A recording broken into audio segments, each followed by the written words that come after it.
Toilets are to your back, and then to the left, both female and male toilets are there. There are Salah facilities. At Salah times, we will direct you to where the facilities are. Jummah would be at the Amshlanga Masjid, so we can arrange the transport to get everybody there, inshallah, and back on time.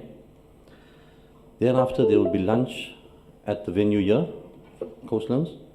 And then obviously this evening, we got dinner on the other end of the same floor. And that's 7 o'clock sharp as well. We encourage you to have an interactive session and for an active and interactive participation so that we all benefit the most from our presence and all the knowledge that is being imparted.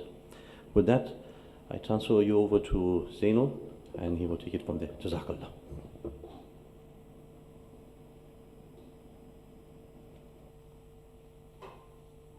Assalamu alaikum wa rahmatullahi wa barakatuh. I haven't heard that very clearly, only from the front. Assalamu alaikum wa rahmatullahi wa barakatuh. That's better, much better. Alhamdulillah. We'd like to welcome everyone. Before we actually start, I'd like to call upon Maulana Ali, who is the Deputy President of the Muslim Judicial Council, to open with a dua and also give a little inspirational talk.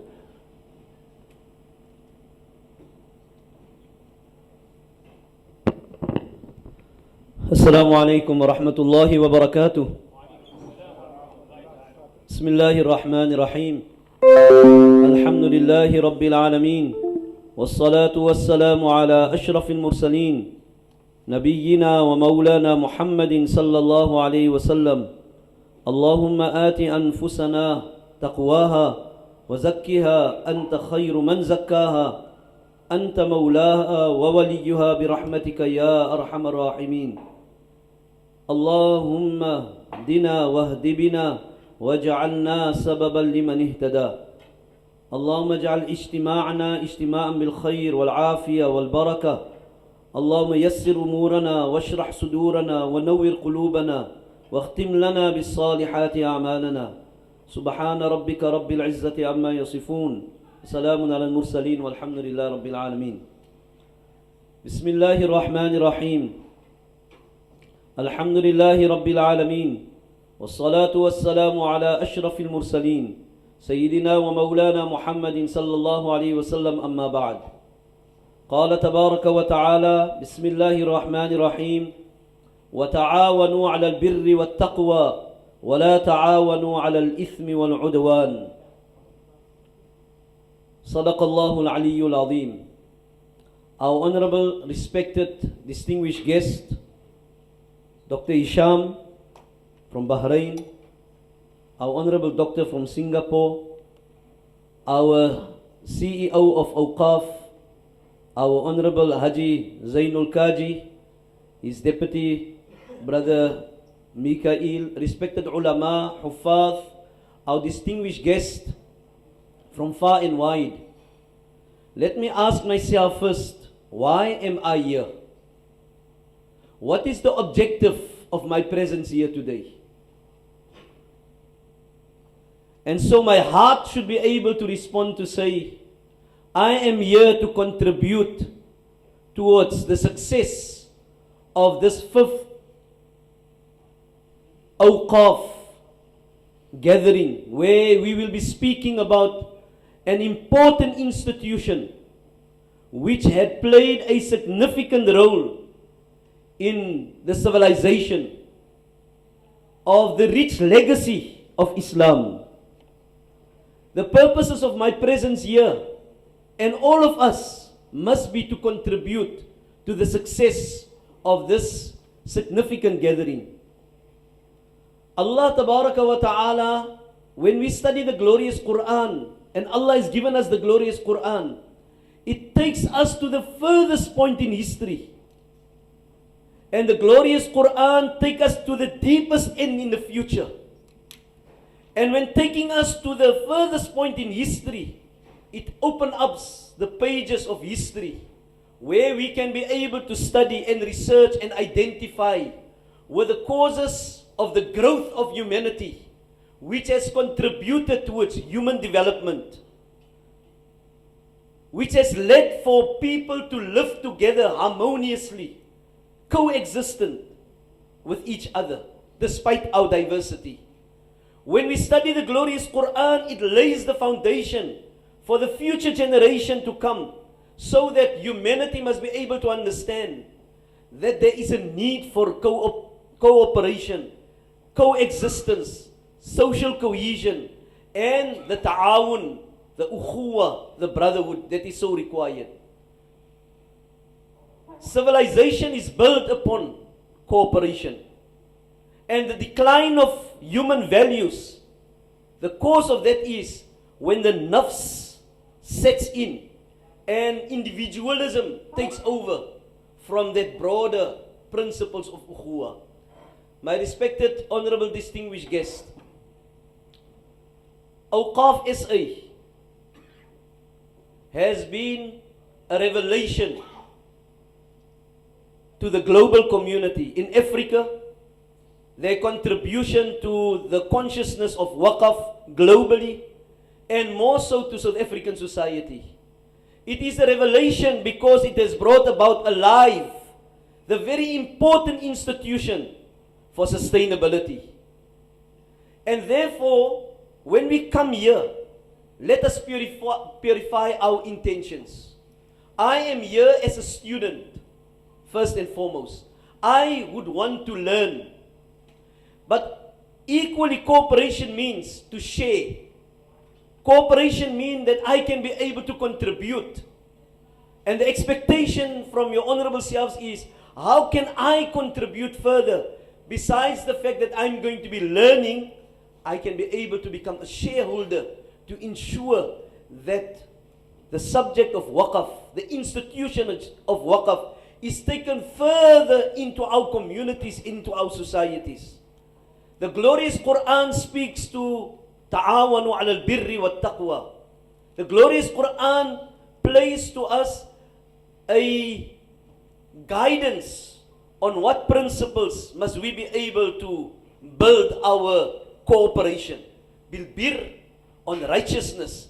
And the definitions of bir, Allah speaks to us about that. ليس البر أن تولوا وجوهكم قبل المشرق والمغرب ولكن البر من آمن بالله واليوم الآخر. The development of community, the contribution towards society, the further development of civilization. In conclusion, I would like to say, more than any other time in our history in South Africa, because of our diverse society,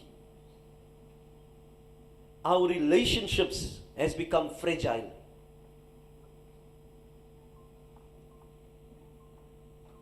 And because of this fragility of our relationships, and because there are forces who is not satisfied with the growth of Islam globally, there is an effort to cut relationships and to cause conflict between Muslims. That is the reality. Our gathering here today must be seen in light of how can we be able to strengthen our partnerships? How can we be able to develop relationships? How can we be able to develop our networking with one another? How can we be able to take the hands of each other and be able to make sure that we, as a people, as a community, can be able to use this institution of Waqf to strengthen our ummah as one ummah, as an ukhuwa, as a brotherhood, as the ta'awun bil birri wa taqwa. We pray that Allah tabaraka wa ta'ala must grant success to this wonderful gathering here. I echo the sentiment of our MC to say, let us be participant in the contribution to this particular wonderful presentations here. Let us be early. Let us be of those that would want to ensure that there is going to be a future sustainable contribution from the institutions that we represent here or from our individual selves May Allah subhanahu wa ta'ala grant acceptance. Jazakumullah, wassalamu alaikum wa rahmatullahi wa barakatuh. Jazakallah, Maulana, I think for those very inspirational words, and also you've taken a lot of our responsibility of us in enlightening the brothers and sisters here, and also encouraging participation and the importance of Waqf. I would just like to add to say that please, this is not really a conference. This is a training program. We're here to learn skills. We're here to train ourselves. We're here also to learn to implement this whole project of Waqf. So please bear that in mind. Without much ado, and with all due respect to all our ulama and all our learned friends here, I would like to call upon Mufti Zubair Bayat, who is also a leading alim in South Africa and who heads up a very important institution in South Africa, Darul Ihsan, which has been doing a tremendous amount of good work. But he is also a very keen supporter of the institution of Waqf, and we'd like to ask him now to talk about the importance of Waqf in Islam and also its relevance in contemporary times. Jazakallah khairan.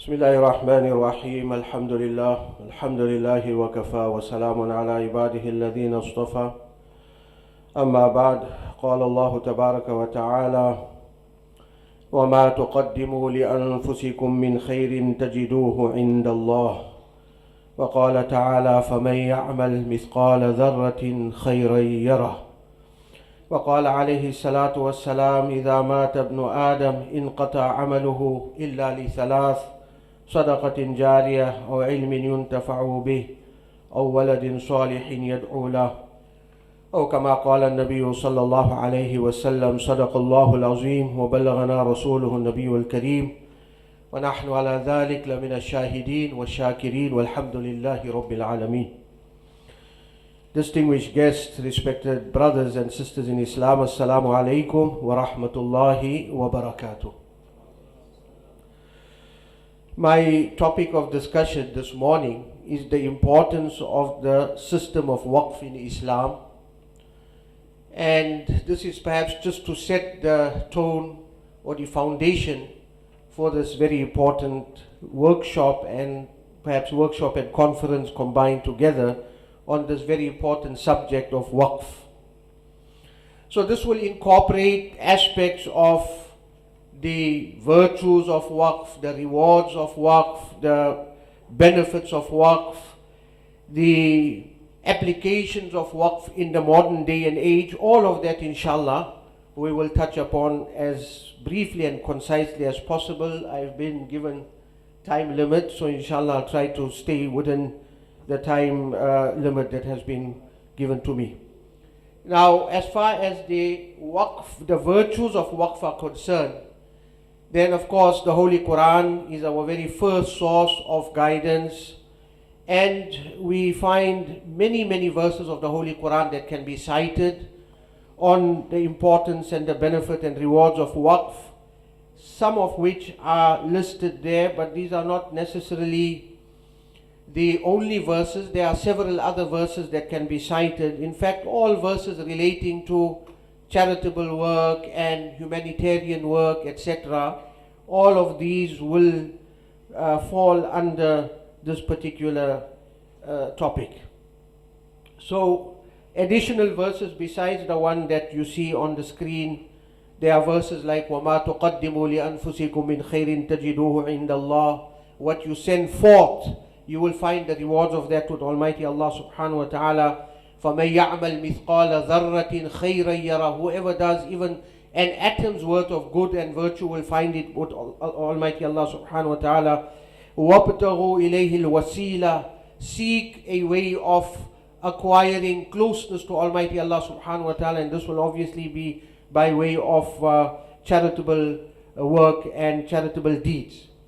So that's as far as the reference, Quranic reference to the importance of waqf is concerned. Thereafter, we look at the prophetic aspects of the virtues of waqf and the importance of waqf. We look at the statement of the Holy Prophet ﷺ on the next slide, where he says that when a person dies, his deeds come to an end except for three things.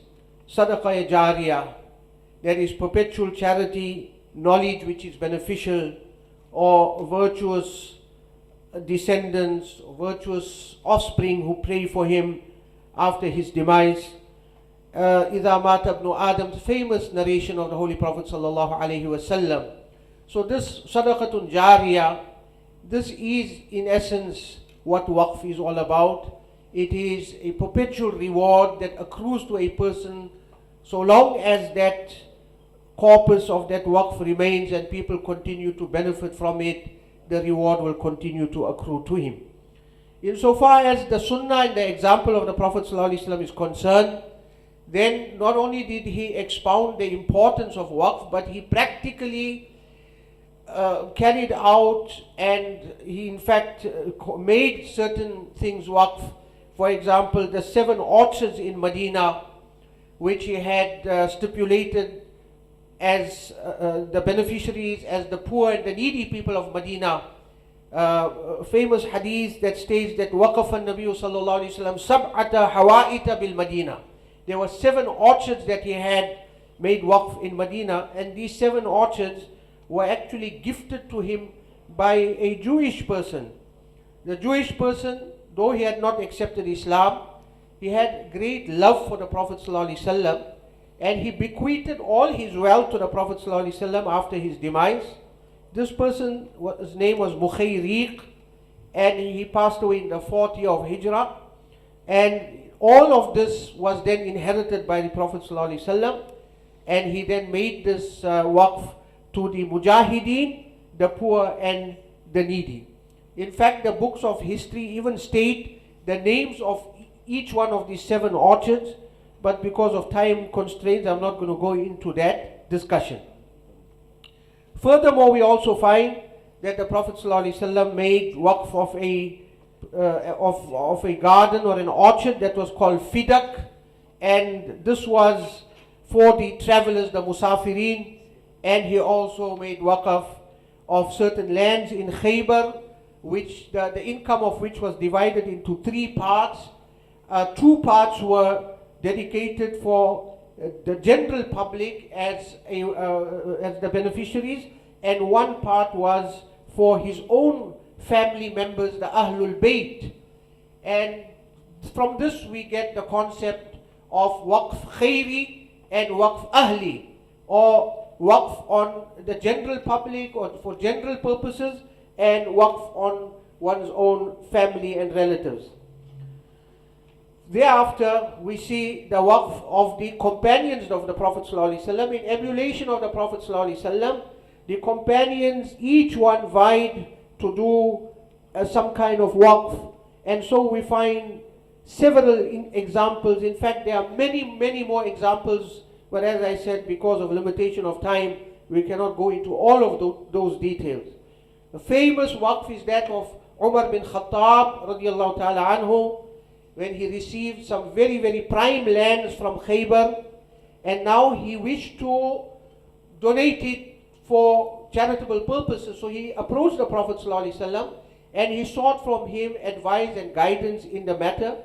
The Prophet ﷺ taught him the method of waqf, and he introduced to him the concept of waqf, and he said to him, in shi'ta habasta aslahu wa tasaddaqta bi thamaratihi, which means that you hold the corpus and you donate the usufruct or whatever benefits are accrued from that waqf. And so we find that Sayyidina Umar radiallahu ta'ala anhu, on that basis, he made tasaddaqa biha ala al-fuqara wal-masakin wa dhawi al-qurba wa ibn al-sabil wa fi al-riqab wal-ghuzat fi sabilillah wal-dhayf. There were several categories of beneficiaries that Sayyidina Umar radiallahu ta'ala anhu set out in that waqf of Khaybar, which included the poor, the indigent, his relatives, travelers, slaves, mujahideen, the soldiers in the path of Allah, the guests, and so on. All of these people were included as the beneficiaries of the waqf of Sayyidina Umar bin Khattab radiallahu ta'ala anhu. Similarly, we find a waqf of Sayyidina Ali bin Abi Talib. In fact, the four khulafa, Sayyidina Abu Bakr radiallahu ta'ala anhu, had also done a waqf of a huge house that he owned in Makkah Mukarramah, and this he had made waqf for his family. So this is also the concept of waqf ahli, waqf upon one's relatives and family members. Then we see the waqf of Sayyidina Uthman bin Affan radiallahu anhu. This is very, very interesting because amazingly this waqf is in existence to this very day, subhanallah. 1400 years, the waqf of Sayyidina Uthman radiallahu anhu is alive today. That well, which is called Bir Uthman, which was originally known as Bir Ruma, Sayyidina Uthman radiallahu ta'ala anhu had purchased that, and this was his waqf that he had made at that time. And for the generations and centuries after that, that waqf was maintained, and whatever the accrual from that, it was invested. And there is in fact today they say approximately 50 million riyals is the income from the waqf of Sayyidina Uthman radiallahu ta'ala anhu. Half of it is retained for reinvestment purposes, and the other half is distributed to the beneficiaries, who comprise of orphans and widows and other needy people. There is even a bank account in the name of Sayyidina Uthman radiallahu ta'ala anhu that exists till today, and all of these funds are banked in that bank account. Let's not even think about what would be the bank account of Sayyidina Uthman radiallahu ta'ala in the hereafter.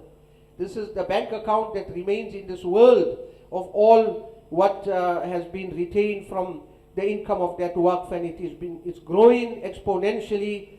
A huge 5-star hotel has been constructed with all the funds from there, and it has been managed by one of the famous hotel chain groups. And this is how a huge amount of income comes in, the income stream comes into this waqf of Sayyidina Uthman radiallahu ta'ala anhu.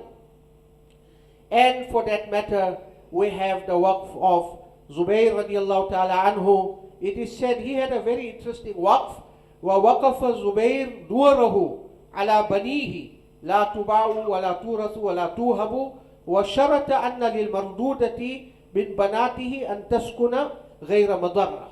Now, Sayyidina Zubayr radiallahu ta'ala anhu, he made waqf for few houses that he owned, and of course all the conditions of waqf were included in that it cannot be bought, it cannot be sold, it cannot be inherited, it cannot be gifted.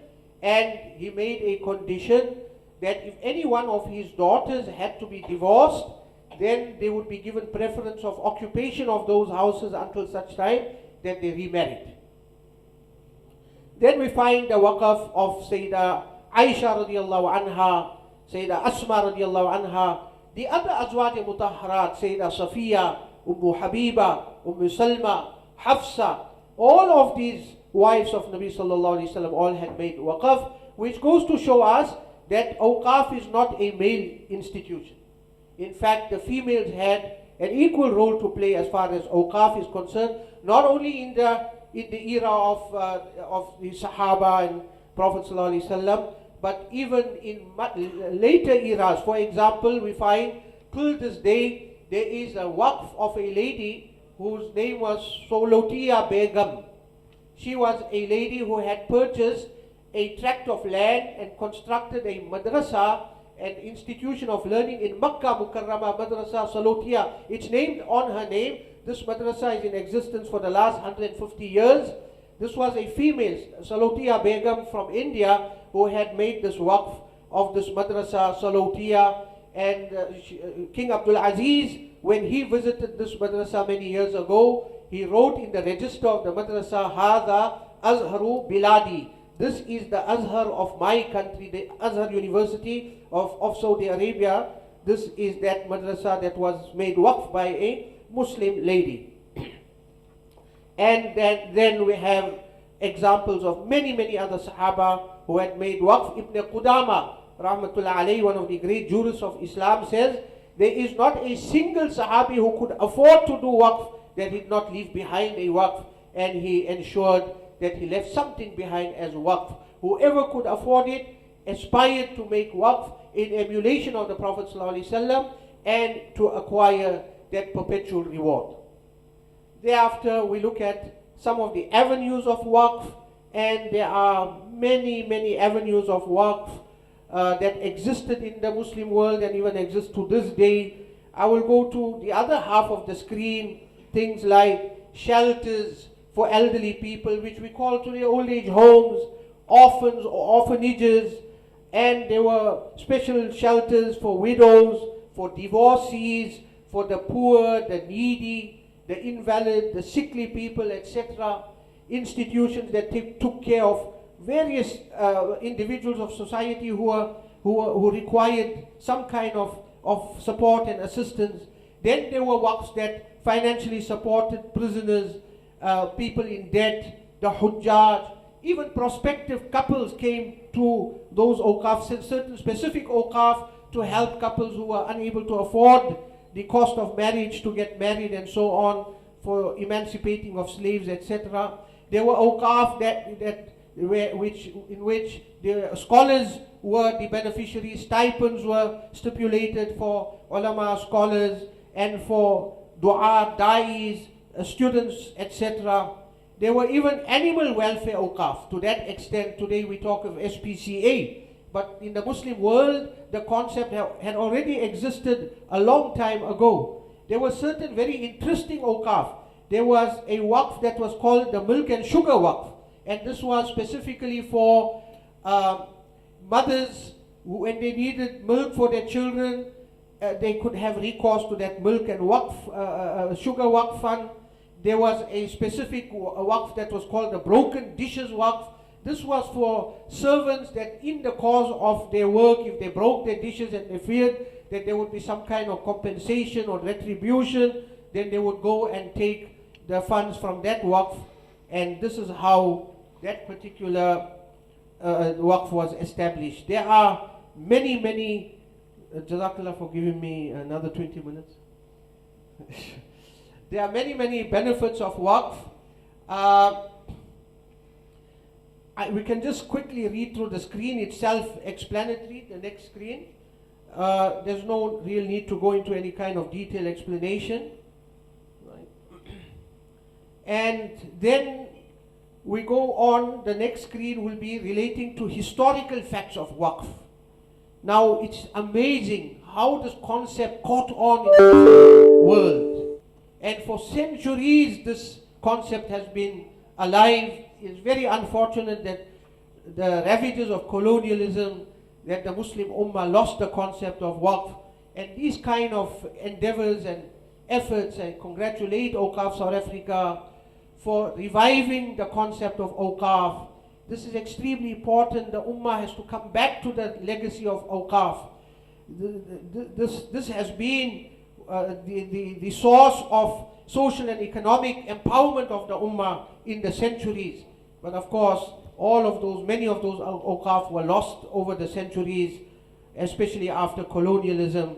So we can just have a snapshot of what kind of awqaf existed. Imagine a country like Turkey, almost 3/4 of all arable land was waqf in Turkey, in Algeria, Tunisia, and the same can be said about most of the Muslim lands. Thereafter, we go to the next slide and we talk about some of the more recent awqaf, the more famous awqaf of recent times. Next screen would be the Hijaz Railway, which once connected Istanbul, Damascus, and Medina Munawwara. This was also based on the principle and fundamentals of awqaf. Currently, we have the King Abdul Aziz Waqf in Makkah Mukarramah, which is called the Abrajul Bayt, or the Zamzam Towers. Sisters know this place better because of the huge shopping centers there. Right. Now we have, for the last 25, if anyone who invested for 25 years as an investor, you will get the returns. Thereafter, it becomes waqf for the haram, and the expenses of the haram will then be met by the income of this huge, massive tower building right in front of the Haram Sharif.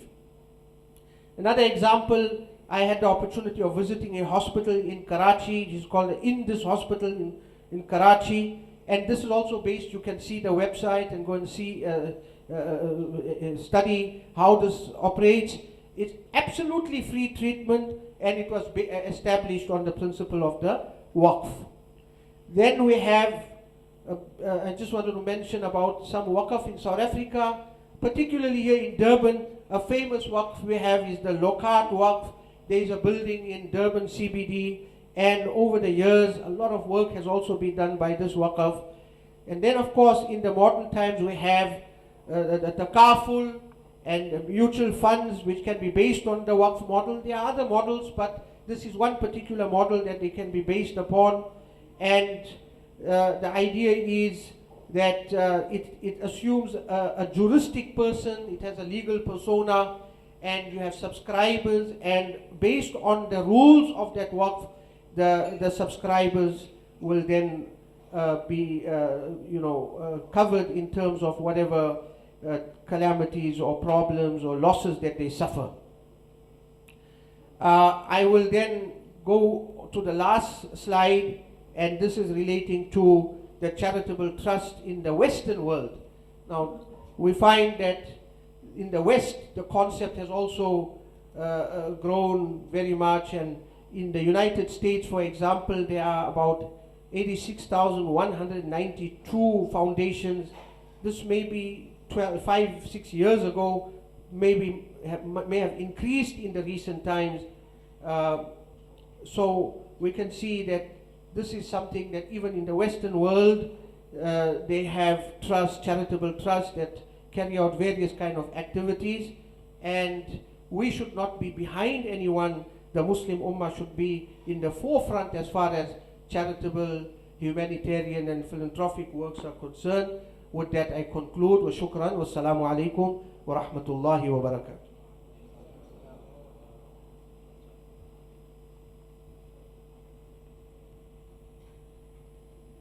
Jazakallah khairan, Mufti Sahab. I think that you have really touched on many aspects of waqf, especially the historical part, which was amazing, and I'm glad you actually even mentioned the waqf of Zubair radiallahu anhu. It's some news to us, and also new historical facts that you are bringing out.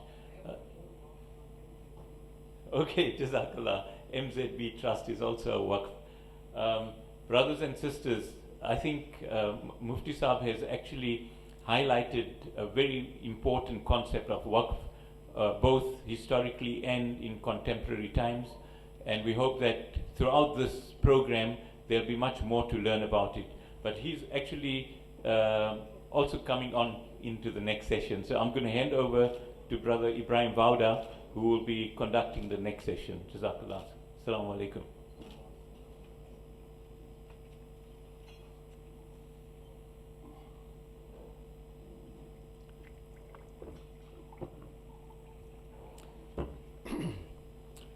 Distinguished guests, brothers and sisters, Assalamu alaikum wa rahmatullahi wa barakatuh. I trust that Mufti Bayat's excuse me. I trust that Mufti Bayat's presentation has woken everybody up, because this next session is extremely important as a way of us progressing into the world of waqf. We've started the journey, and I think the beginning is always important. We've had a brief outline from Mufti Bayat on the origins of waqf, and also the different types of waqfs and so on. This next session will deal with the evolution of Waqf, its relevance, and also the differentiation between the different forms of charity. You got zakah on the one side, and you got sadaqah jariyah on the other side, and how these relate to the institution of Waqf. We have three presenters for this session. Dr. Abdullahi Muhammad unfortunately could not make it, so I will call on Dr. Usman Babikar. Is that Babakar? Pronunciation correct, I hope. He will deal with the section that Dr. Abdullahi Muhammad was supposed to deal with, that is Waqf, basic concept, types, origin and history. And then he will also deal with Waqf as a community development strategy. So those are the two areas that Dr. Usman would deal with, and then we will progress to the next presenters. I think you're already aware of the time constraints that we have, and we have these cards. Not a very pleasant experience. I hope that the presenters don't cause me to actually use those cards. They know exactly how much time they have, and so I will call on Dr. Usman Babakar he's from IRTI, and he is the Director of Training at IRTI, which is the Islamic Research and Training Institute, which is based at the Islamic Development Bank in Jeddah. Dr. Usman Babakar.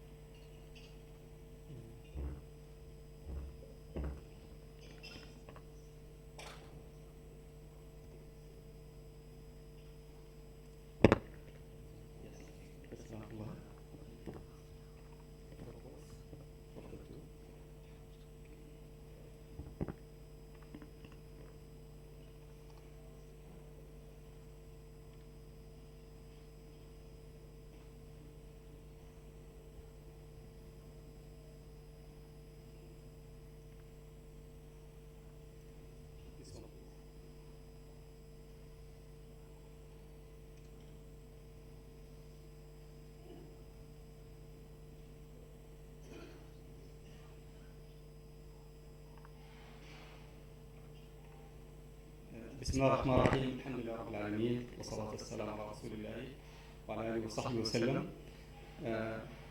We are very pleased to have the fifth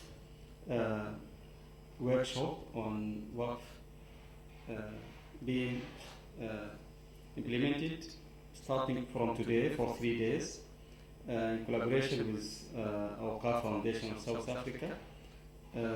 Of course, you know that the Islamic Development Bank is what we call is like the Ummah Development Bank based in Jeddah, and the Islamic Research and Training Institute is one of the members of the IDB group, Islamic Development Bank, and we used to collaborate with the Awqaf Foundation of South Africa to conduct this training on and capacity building on Islamic finance, Islamic economics and Islamic finance, including in particular Awqaf.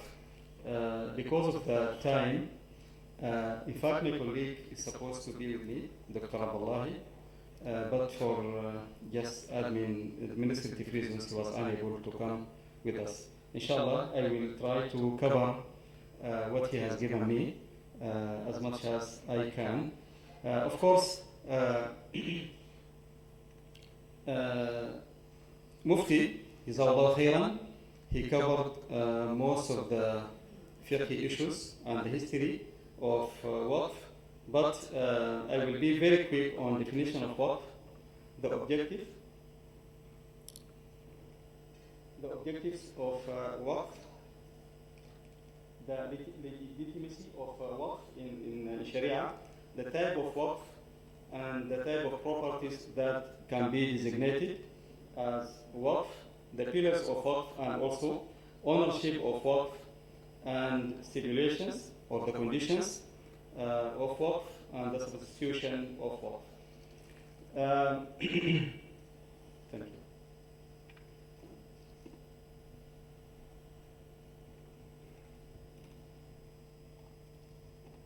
Of course, the definition of waqf is that in language we say waqf, in Arabic language, it means hold or confinement, habs or waqf. You just hold it for that purpose, literally speaking. And technically, in the Sharia, as the Mufti kindly mentioned before, that waqf means holding of the corpse of a certain property from disposition and dedicating its usufructs for philanthropic purpose. This comes in the hadith and also in the general guidance of the Quran. And the general objective of waqf is to reserve the perpetuated resources to realize certain Sharia acceptable purposes. For the sake of Allah subhanahu wa ta'ala, we designate and we allocate our properties and bounties to be for the sake of Allah subhanahu wa ta'ala. In fact, there are specific objectives of waqf, like waqf. This one, waqf guarantee the perpetuity of the subject matter property as waqf so long as it exists. And also, waqf perpetuates the benefit of the deserving recipients and the reward from the Almighty Allah subhanahu wa ta'ala. Waqf establishment is the adherence to the ordinance and the order of Allah subhanahu wa ta'ala, and waqf is the form of holding the ties of kinship, silat al-rahim, for example, and also waqf is the form of cooperation among the Muslim. And of course, I think this is the logo for Awqaf Foundation here in South Africa. The legal foundation of waqf in Islam, it is very clear that there is ijma' or consensus among the fuqaha, the Muslim scholars, about the permissibility of the waqf based on the several evidence from the Quran and the Sunnah. And in the Quran, of course, as the Mufti said that لن تنالوا البر حتى تنفقوا مما تحبون. Unless you pay, you will not reach the stage of piety or bir or taqwa. And in the hadith, the Prophet ﷺ said that إذا مات ابن آدم انقطع عمله إلا من ثلاث. One of these three things is صدقة جارية ينتفع بها. That charitable donation that generate the hasanat for the dead person. And it was narrated that one day the Prophet was walking in Medina in the night, and he found people getting water from the well, crowded people getting water from the well. And he said that عين ساهر العين النائمة, which means that this well is now generating hasanat for the person who donated. Maybe he's now sleeping, and he doesn't know that this well is giving him hasanat. So he said that عين ساهرة لعين النائمة. So there is strong evidence for the giving donation and also for the waqf. And let us go now to the types of waqf. The Mufti also said that there are several types of waqf, but in short, we have three categories of waqf. This charitable waqf or philanthropic waqf, this one, which you donate for the public, for the common. Everyone can benefit from that. Either it is mosque or well or school or medical center or whatever.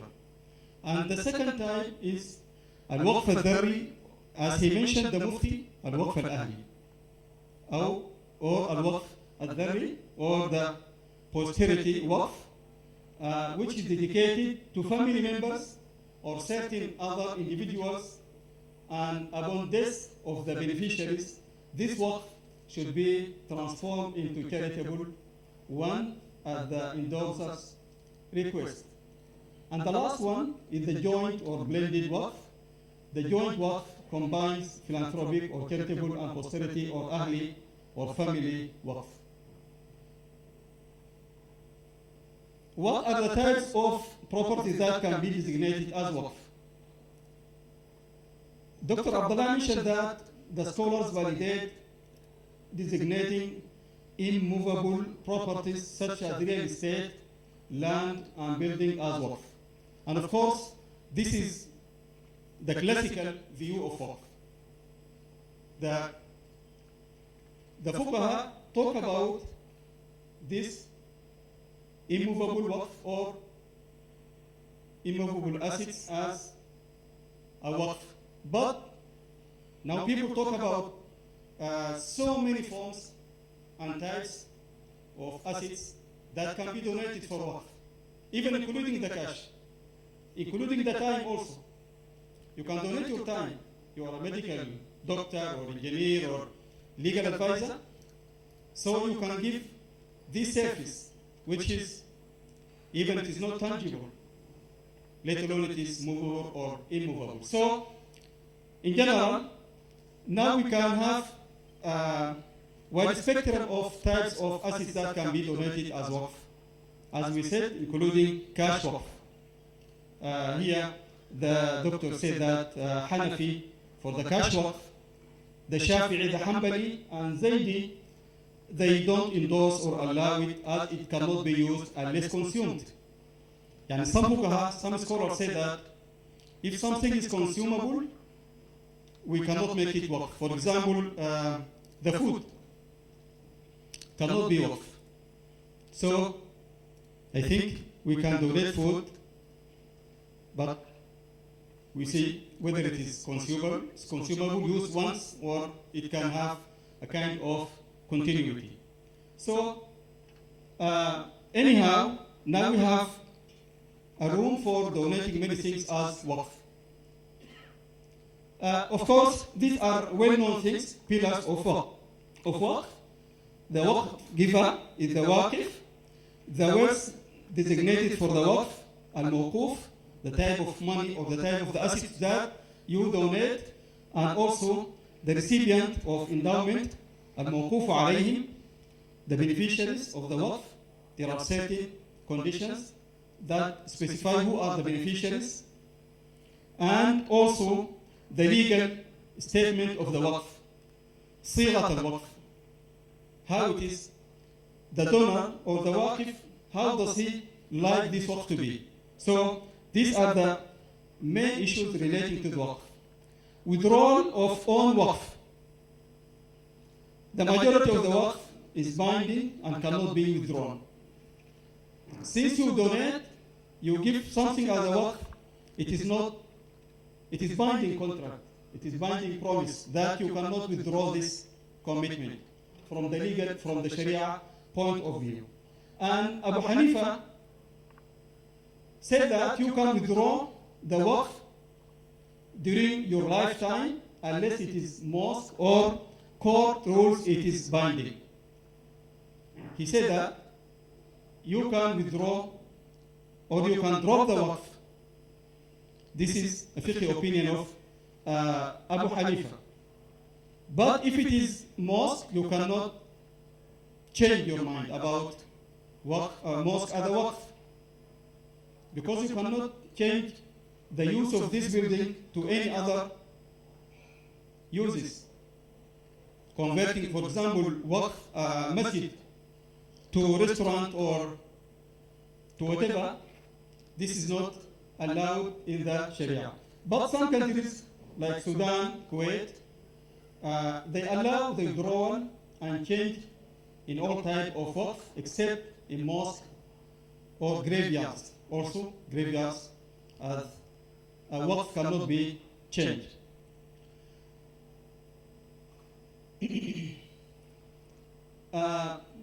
The ownership of waqf, the use of rights, there is a consensus that use of rights of waqf is owned by the beneficiaries.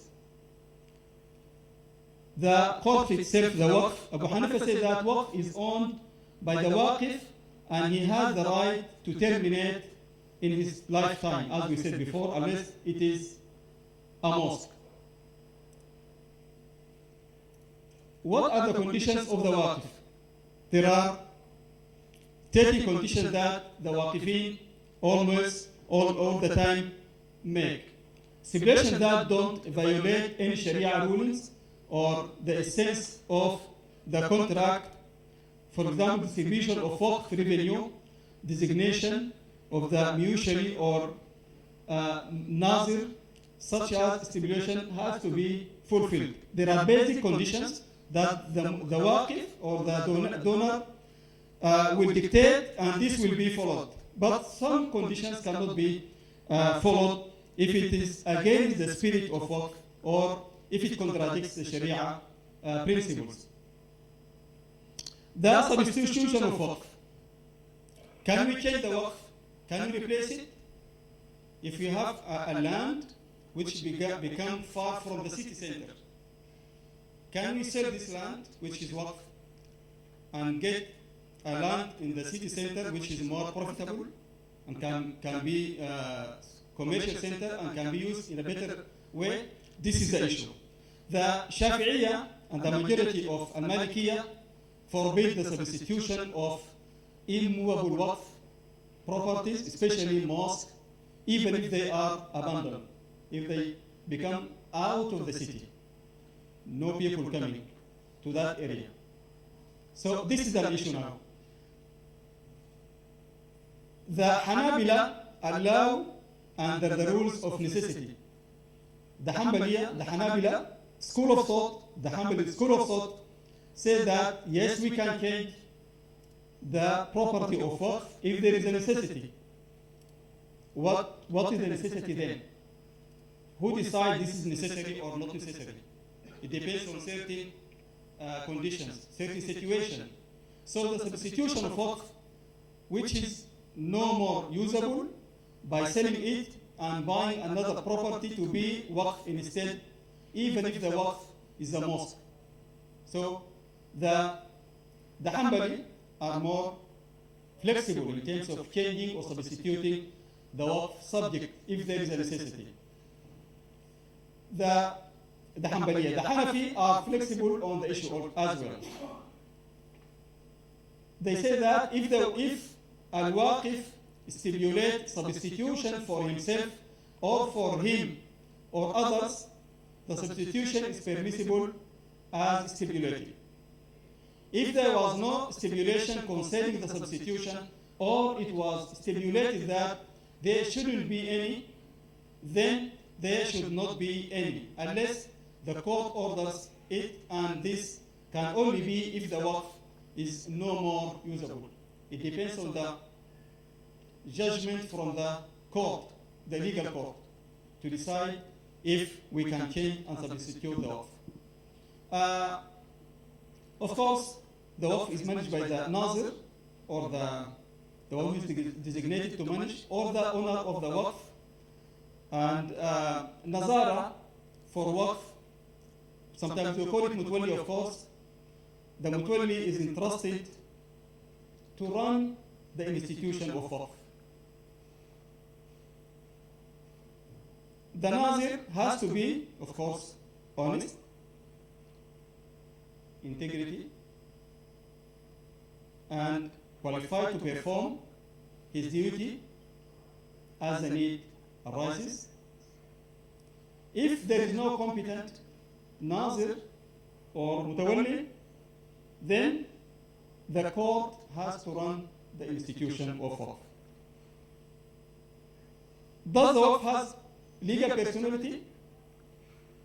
Does the Waqf have the right to enter into contracts, make deals and transactions? Most of the Waqf law recognize Waqf as has a legal entity, like other corporate bodies in the country or in the jurisdiction. So the Waqf can also has the right to make contracts Then finally, if some of the recipients died or have been deprived of the benefits of Waqf, what will happen? The majority of the ulama say that if a recipient dies, then the next person in entitlement gets his portion, or else it goes to the other recipient. If somebody is one of the recipients of Waqf benefits and he passed away, then in this case, the person who should inherit him get this benefit on his behalf. Termination of Waqf. The Waqf terminates at the end of the period specified by the Waqf. For scholars who accept the temporary Waqf, we have perpetual Waqf and we have temporary Waqf. If it is a temporary Waqf, then for 20 years, 25 years, like concession contracts, then it will end by the 25 years or whatever the 10-year period decided by the Waqf. And the Waqf return to the Waqf, in fact, or his inheritors if he is dead, or designated as a general charitable Waqf if the inheritors are no more existent. So it is allowed to terminate the Waqf if it is for temporary period and this period finished or ended. The posterity Waqf or the early Waqf or the family Waqf terminate if the Waqf asset is no more usable and couldn't be terminated or exchanged for other properties to be Waqf. This is what Dr. Abdullah prepared for you, and I hope I capture the main ideas in this presentation. Can you go to the other one, please?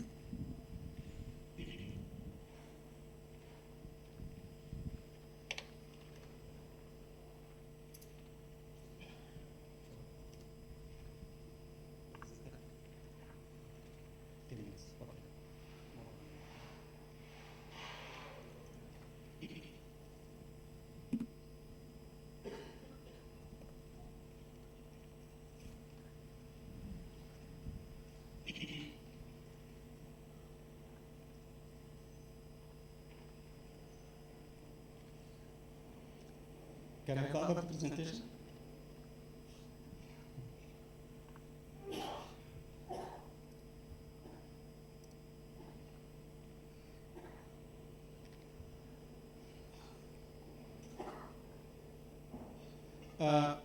Now let us talk or relate Waqf to the community development issues or poverty alleviation issues. I think we talk about the framework and the legal framework and the Sharia framework about the Waqf, but now most of the people now talk about, in Islamic economics, what is the role of Waqf and Zakah in the poverty alleviation. To what extent can we use these institutions for the benefit of our poor societies? You know, we are like 20% of the global population are Muslims, and World Bank, in one of these reports about 5 years ago, classified the most countries out of 150, almost 30 of the most poor countries are in the West. So, how can we benefit or, relate the work of charity organizations like Waqf, poverty alleviation efforts? Before talking about the role of the Waqf, let us agree that we need to have effective measures and methods and approaches to monitor and follow up the status of poverty. I mean, if we wanted Awqaf institutions to work in a professional way, we have to relate this to the policies of the countries. We shouldn't work independently and just talk about the religious side of the Waqf. We have to relate this to the practical and the daily issue of our societies. In this case, we have to start with having this. First of all, we have to have knowledge about the roots and the causes of the poverty. We have to know the assets that can be made as waqf or can contribute to the poverty alleviation. We have to know about the economic opportunities available to the poor. So, let us agree first on identifying what is poverty. Identifying and building a comprehensive definition of poverty, which originate from the socio-economic and political realities of the Muslim societies. Poverty in welfare economies like first world economies is not like poverty in our societies.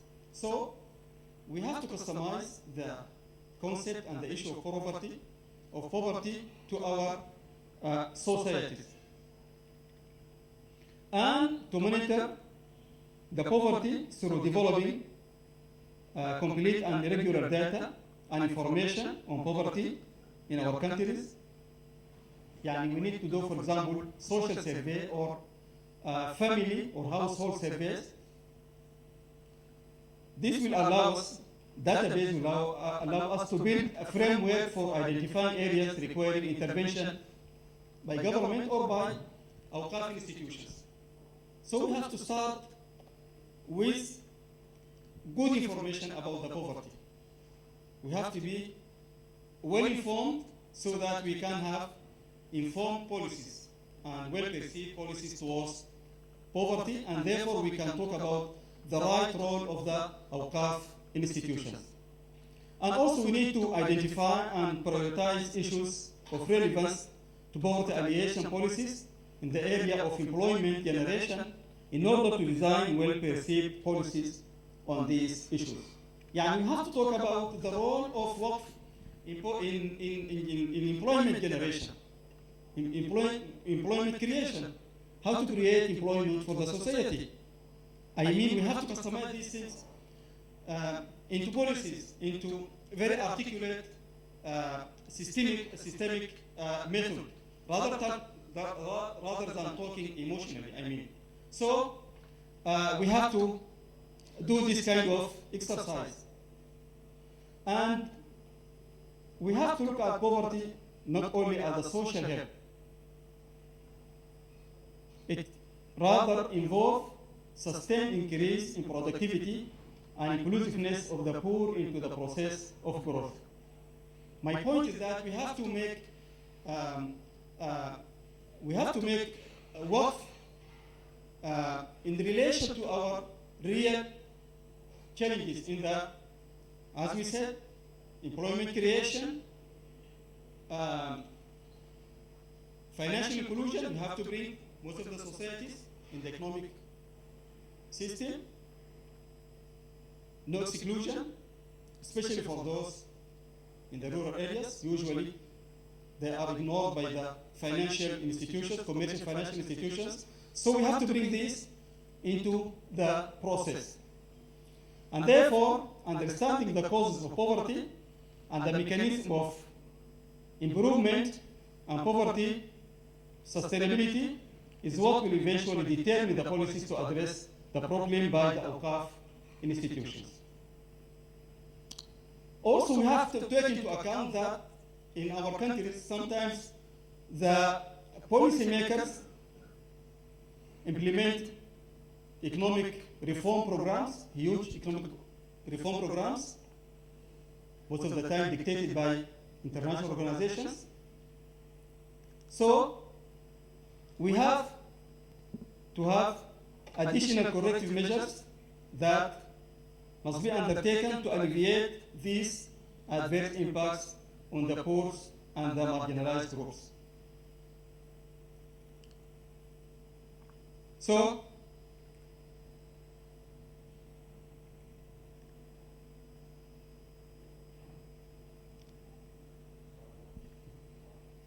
therefore, the national poverty alleviation policies, and the program should include two important things. First, to promote the productive use of the poor, especially the labor, and second, to provide basic social service to the poor, such as primary education, healthcare, and nutrition. And this is the area, I think, where the Waqf should work on. I mean, to relate the work of the Waqf Foundation to the economic policies of the country. And what effort should be made, especially to promote and encourage the productive use of labor by providing job opportunities for the poor. We wanted our Awqaf organization to be job creating institution, especially for the youth and the young and the talent group section of the societies. We have, in some countries, you find like 60% of the population are under 20 years. So there is a great potential for the youth, and they are very talented, very smart. So we have to take care of this segment of our societies. And also to promote and encourage the productive use of labor by providing job opportunities and by investing in health and education. The Waqf should support the self-employment. Yani, there is no longer use for engaging the telling people in to be salary or wage, to get salary or wage or like that. You have to create business, enterprise for the young people, and in this way you will contribute in, self-employment in the society. What efforts should be made to develop special programs for supporting self-employment through establishment and expansion of small enterprise sectors by increasing access to financial service, to market, including Islamic microcredit, improving infrastructure, and the equity of access to productive inputs such as land and sites for enterprise, and increasing the accessibility of information and advisory service.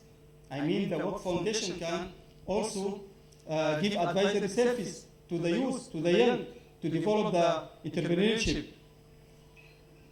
And through Waqf also, we can have a special capacity building program like this one. We assume that it is capacity building program.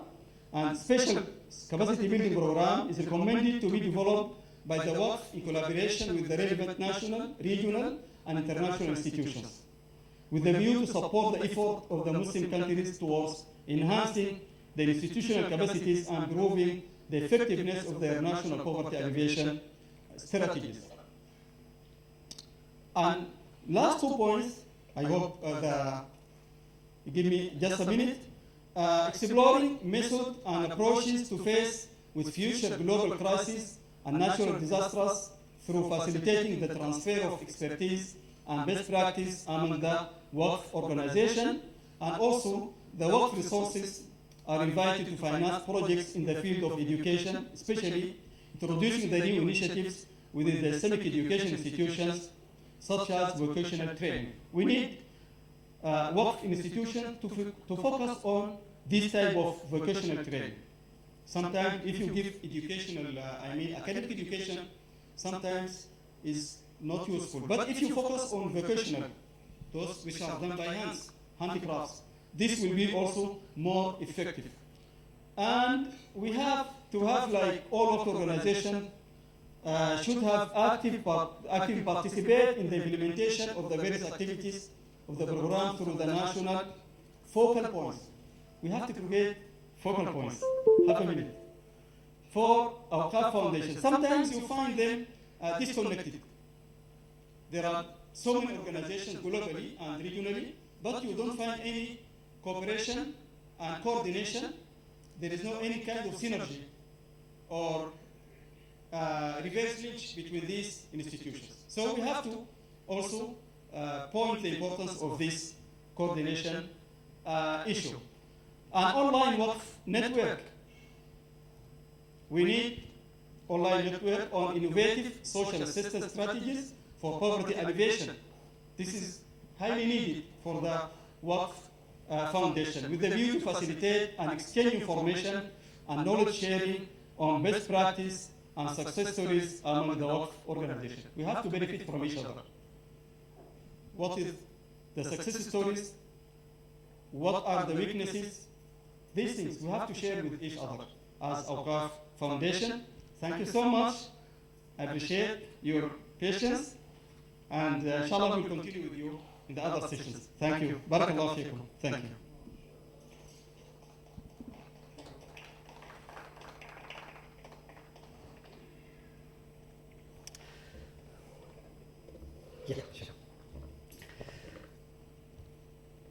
Jazakallah khair, Dr. Babakir.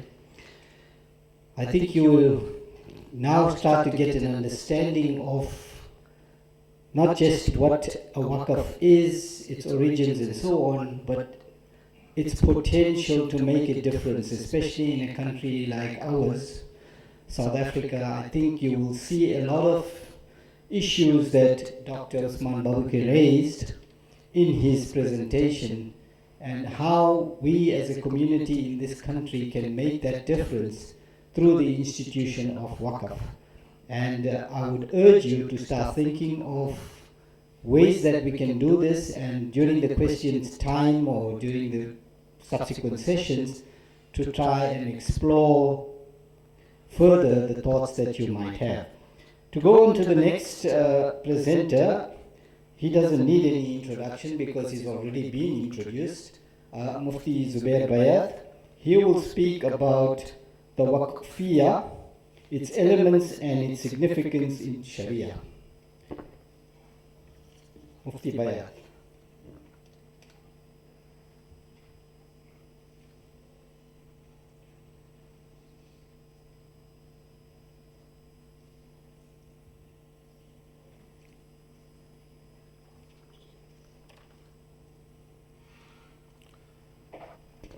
Once again, Assalamu alaikum wa rahmatullahi wa barakatuh.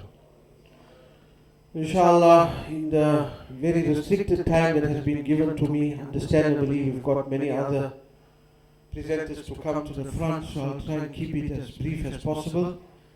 We are to discuss the Waqfiyya and its importance. First of all, let us try to understand what is a Waqfiyya. So on the next slide, inshallah, you'll have an idea of what is a Waqfiyya. The Waqf is enacted verbally by a declaration. It doesn't necessarily have to be in writing. Although it is preferable to reduce it to writing, Quran tells us, "Faktubu," write things down and reduce it to records, written records, because that leads to greater clarity, record keeping, and even for the purposes of registration, etc., it is best to have it in writing. So this written record of the donor, this is actually what is called the Waqfiyya, and in Arabic it's referred to by the term of Waqfiyya. In Urdu, Farsi, it is called the Waqfnama, and in English we call it the Waqf deed or the trust deed. And this actually is basically the conditions of the Waqif or the donor that are set out in a document that follows a particular format and that covers certain aspects.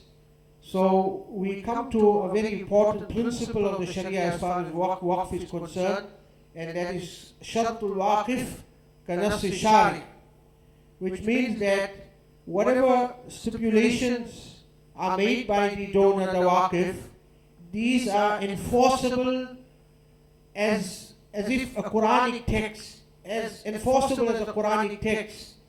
This is how important and enforceable and sacred the condition set out by the donor, the Waqif, is.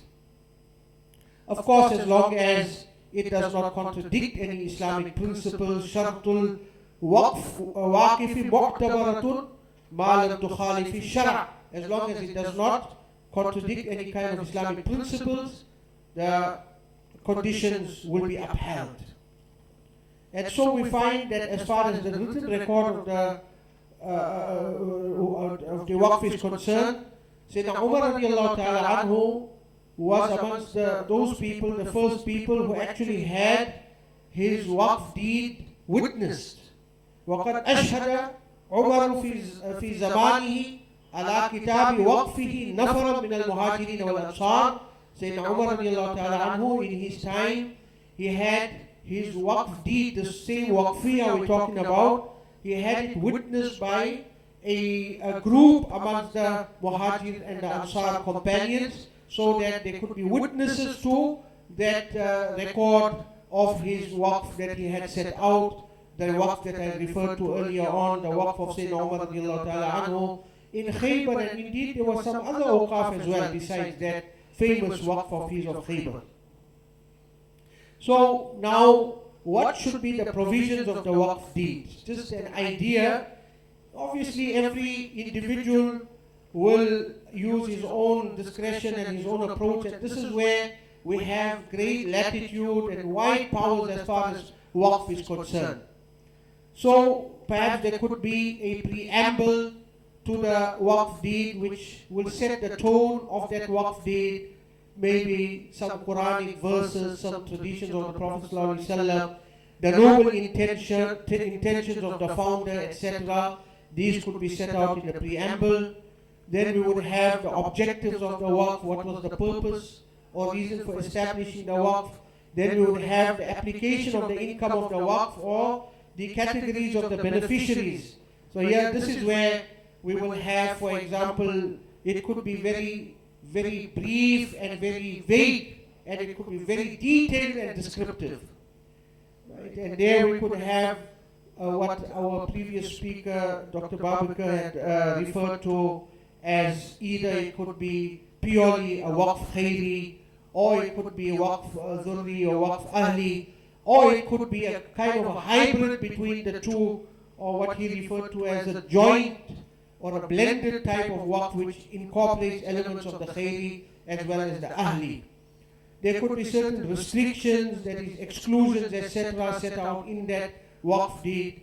Then the management structure, remuneration of the trustees and so on, the Mutawalli or the Nazir, etc. could be set out in there. What would be the powers of the trustees? Then we have this clause relating to the conditions of the replacement or substitution of the Waqf, which is known as istibdal. And the learned scholar before me made reference to the different schools of fiqh on the subject matter of istibdal, whether you could have istibdal at all or not.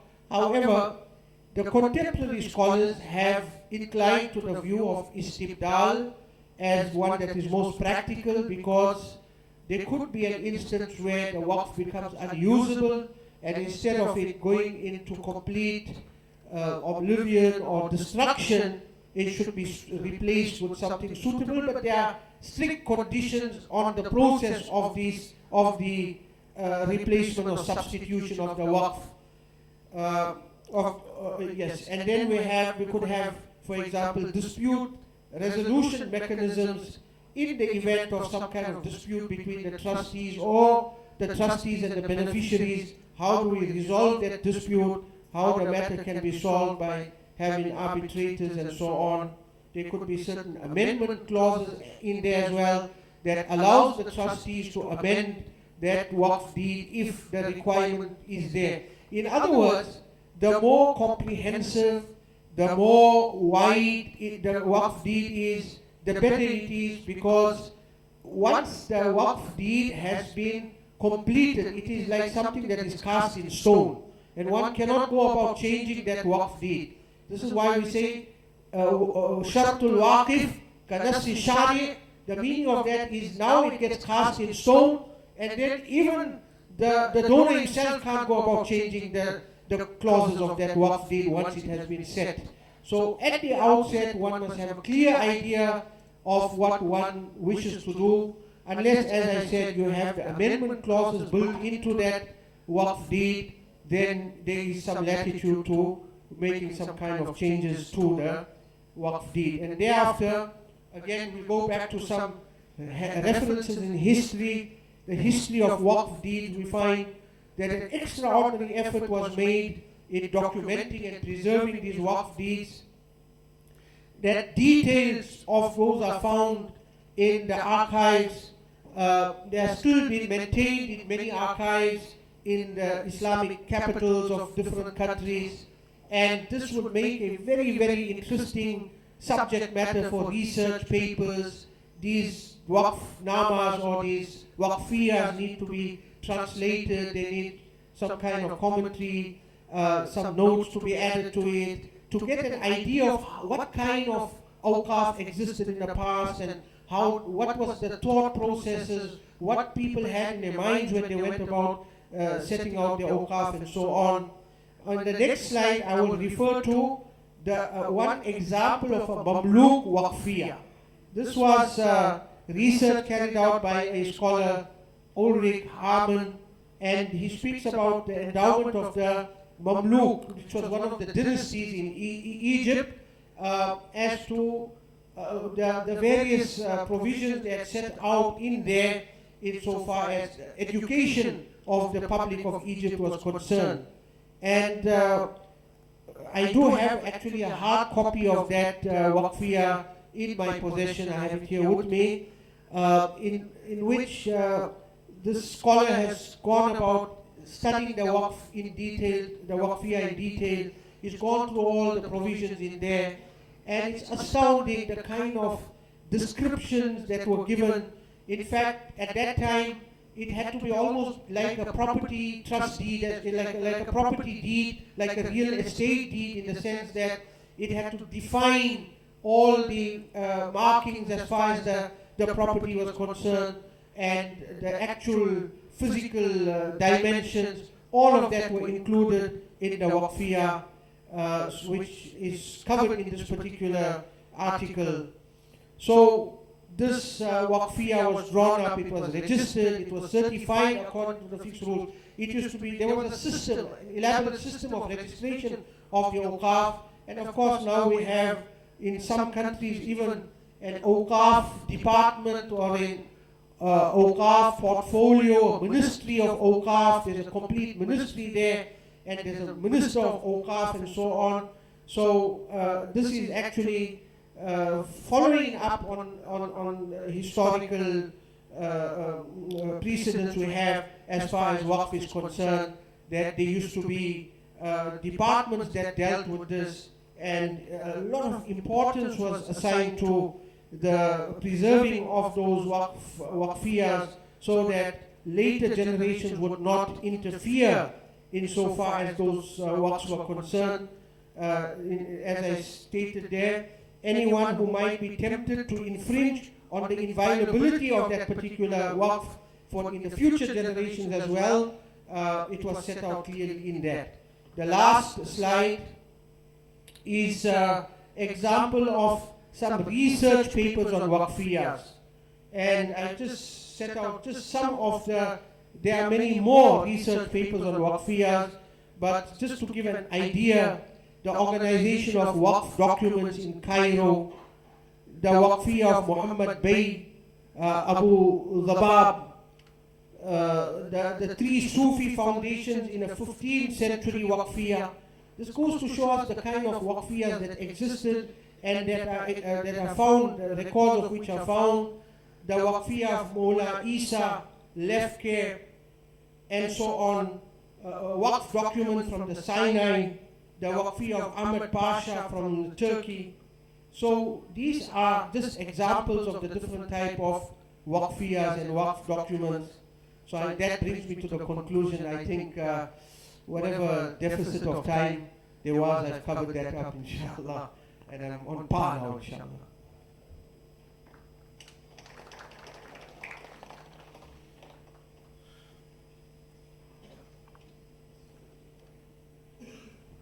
Jazakallah Mufti Sahib, you're indeed on par. So that makes it a little bit easier on us for the next session. We spoke a little bit earlier about the different types of charity, and also in that context, zakah is one of them. And we'll call on Brother Shaukat Faki, who is the chairperson of the South African National Zakah Fund, which many of us are familiar with and which we know has played a very big role in the institutionalization of zakah in South Africa and continues to develop the concept of zakah into something more meaningful other than just giving out handouts. So he is the chairperson, and I'm sure he's thankful that he is now no longer the Auditor General of South Africa, because he was formerly the Auditor General of South Africa. So I'm sure he's somewhat relieved he's not there at the moment. So I'll call upon him now. I'll call upon Brother Shaukat Faki. He is going to talk to us about Islamic social finance, the case of zakah and waqf, roles, differences, and similarities.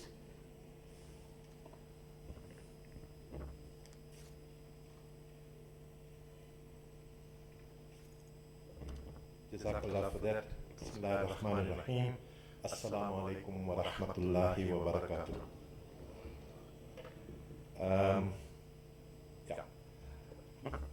Basically, as been indicated, I'm going to talk to you about Islamic social finance and the interplay and the interrelationship between waqf and zakah.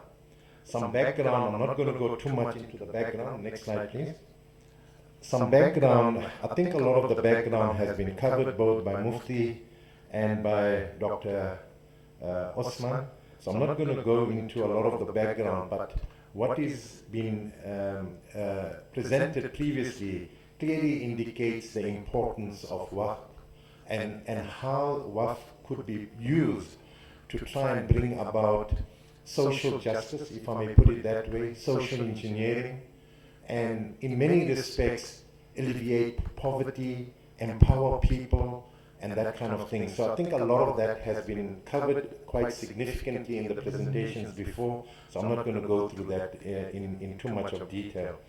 But what is important around waqf compared to perhaps zakah in some respect is that there is sustainability in the waqf legacy.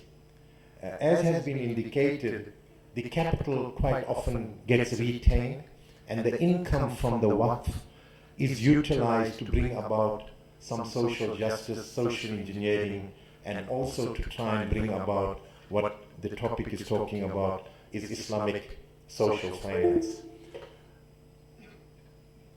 Different types of waqf have been made reference to by both Mufti and Dr. Usman. One is the perpetual charity that you can create out of waqf. The other one is an endowment type legacy that you can create, where you actually donate a hospital or you donate a school, and that creates some kind of perpetuity in its own right, not from an income point of view necessarily, but from an educational point of view and from a health and medical point of view. So there are different types of these waqf, as has been indicated, created over time, over generations, and has served the community very well over the period. I mean, history has told us that it's one of the best investments we can make in our lifetime to serve humanity and to serve mankind generally. I just want to also mention that maybe we can go on to the next slide and I'll touch on these things. There are many forms of charity, as has also been identified. Zakah, lillah, sadaqah are some of the forms of charity, and as the national chairperson and having been involved with SANZAF for many years, I want to say that as SANZAF, we do collect a significant amount of zakah from the Muslim community, predominantly here in South Africa. We haven't gone abroad. We are predominantly South African based. Our philosophy has been to collect the zakah from South Africans and by and large distribute that zakah in South Africa for the poor and needy in South Africa. Just to give you an indication that we also collect non-zakah, what we call non-zakah being lillah and sadaqah, but the proportion of non-zakah is pretty small relative to zakah. Just to give you an example, in the last financial year that just ended now during Ramadan, we had a total collection at SANZA of 160 million rand, of which 111 million was just zakah funds and 49 million of that was non-zakah funds. And of the non-zakah funds, I must say, there has been some designated funding. Designated funding in the sense that the donor has said that, look, I'm giving you non-zakah money, but I want it spent in a specific direction, or I want it spent on a specific institution, etc., etc. You have the mechanism and the processes in place to be able to vet and deal with the administrative aspects, and therefore we're channeling it through SANZAF, and that's what we refer to as designated funding. So the amount of non-zakah fund that we have as SANZAF at our discretion is very, very limited. And as you would know, zakah fund, and I'm using this term guardedly, because the institution of zakah has an objective and has a very specific purpose in it. But within the context, within the broader context of society, and of course some of the fuqaha has given us guidance and advised that zakah money should be used predominantly for Muslims and should be used for Muslims. And that is the limitation. When you look at the South African context, when you look at 13 million people living in abject poverty that do not know where the next meal is coming, and I would say at least 60 or 80% of those people are non-Muslim, what do you do as an institution, as SANZAF, to reach out to those people? Because the ulama and the fuqaha said, use it for Muslims only. And therefore, the concept of charity beyond zakah becomes quite important, and for these institutions to start playing a much bigger role in society outside the immediate Muslim sort of environment. And I make that statement because Waqf allows you that flexibility, allows you that opportunity to go out and reach out to the people that perhaps zakah may have provided some form of limitation for you to do. And so, coming back, both SANZAF and Awqaf are both sister organizations. Going back a long way, we work very closely together with Awqaf here in South Africa, and in fact, as the years are going by, we're working closer and closer together to try and make sure that we complement one another in terms of our income stream, to try and have the biggest impact there out in society and in terms of the needy. The second aspect is that you may find where there's limitation on what SANZAF can do, you find Awqaf comes through and assists SANZAF in those areas, and vice versa. I want to also just touch on some of the concepts that was identified relating to Waqf and how SANZAF, through a whole lot of engagement and getting the ulama to sort of by and large agree to the concept of where and how zakah funds could be used, we have focused predominantly as SANZAF on spending zakah funds on what we call empowerment and development programs. And that is the concept that was raised by Dr. Usman, is teaching someone how to fish rather than giving them the fish every day. Yes, there are many elements of the work that SANZAF does is welfare related. In other words, we've got to give the person the fish. There's an old lady who cannot do anything else but is dependent on the handout that you want to give her or him, and we will continue to do that. But by and large, when it comes to the more younger people, when it comes to people that are capable of going out and working or establishing their own business, we have consciously decided that we will use the zakah funds to empower and get that people out of this cycle of poverty, so inshallah they can stand on their own feet. And we have a number of examples within SANZAF, whether it is on our what we call the entrepreneurship program, where we set up people with small businesses, or we provide education, training, and we send family children through and provide them with bursaries so that children become the source of revenue for the family in time to come. We have hundreds of examples where someone has knocked on our door to come through and ask for zakah. After a period of 3, 4, 5, 6 years, they're actually payers of zakah rather than recipients of zakah. And to me, that's a sustainable way of utilizing your zakah funds and getting someone out of the cycle of poverty. And I think together, Awqaf and Waqf can be used and has been identified by Dr. Osman to try and focus in that area.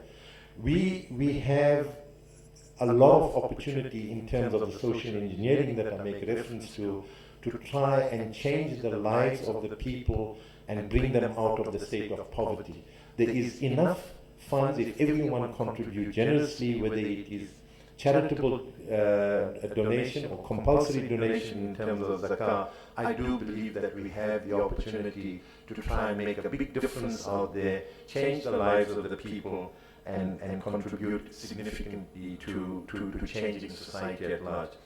I just want to share some stats that came out from Stats SA more recently, and that is relating to, where we have identified investing in the youth. It's a critical challenge that we have in this country, and as has been also made reference, that a big percentage of our people that are in poverty are youth, maybe between the ages of under 30. Stats SA has identified that in South Africa,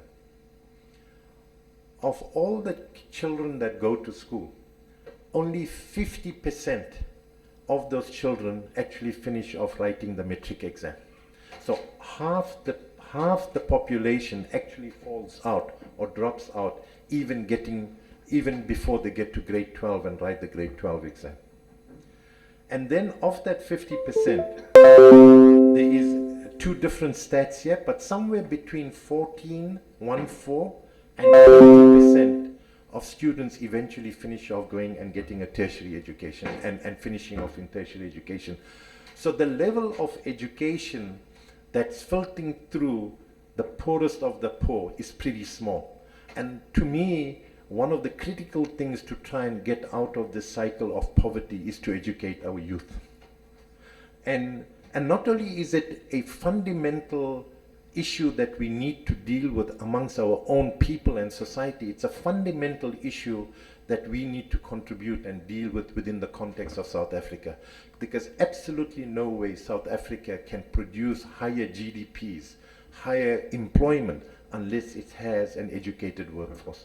So we have, as SANS, have taken a conscious decision to invest quite extensively in the youth and their development as well. And inshallah, we continue to share these kinds of experiences and stats and research that we've done with organizations like Awqaf, so that we together can go through and make a difference there. And again, it's not only Awqaf and SANZAF. There are a number of organizations in South Africa that are doing this work. I think we just need to collaborate with one another and make sure that we collectively make a bigger impact as a united force rather than try and do it individually as each organization. Jazakallah kullu khair.